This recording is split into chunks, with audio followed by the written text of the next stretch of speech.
नेरळ पोलिसांची धडाकेबाज कारवाई. पुष्पा स्टाईल पाण्याच्या टँकरमधून सुरू असलेली दारू उधळली.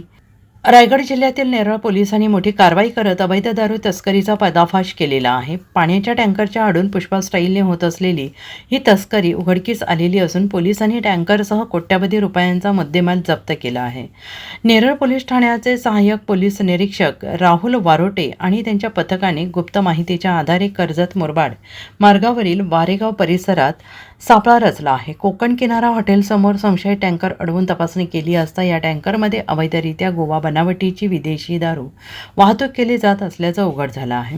राजस्थानमधील गुडांबेरी येथील रहिवासी लाडूराम खियाराम बिश्नोई हा आरोपी दारू गोव्याहून गुजरातकडे नेत असल्याचं निष्पन्न झाले आणि विशेष म्हणजे कोणालाही संशय येऊ नये म्हणून पाणी वाहून नेणाऱ्या टँकरचा वापर करण्यात आला होता. बाहेरून टँकर पाण्यासारखा दिसत असला तरी आतमध्ये गुप्त कप्पे तयार करून त्यामध्ये दारूचे बॉक्स लपवण्यात आले होते. तपासणी दरम्यान पोलिसांनी मोठ्या प्रमाणात विदेशी दारू जप्त केली आहे.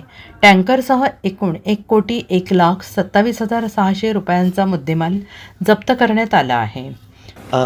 काल नेरळ पोलीस ठाण्यातील अधिकारी राहुल वरोटे यांना त्यांच्या गोपनीय बातमीदारामार्फत अशी माहिती मिळाली की काही व्यक्ती एका टँकरमध्ये गोवा बनावटीची दारू ही घेऊन गुजरातकडे जाणार आहेत.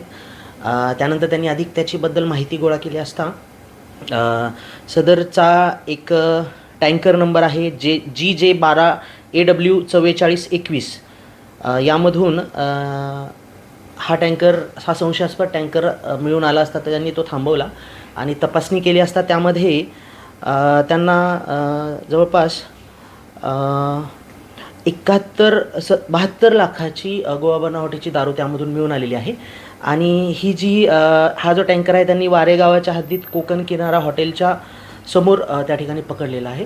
यामध्ये तो टँकरचा जो चालक आहे लादूराम खियाराम बिश्नोई वय 42 वर्ष हा राजस्थानचा रहिवासी आहे. या एका आरोपीलाही ताब्यात घेण्यात आलेलं आहे.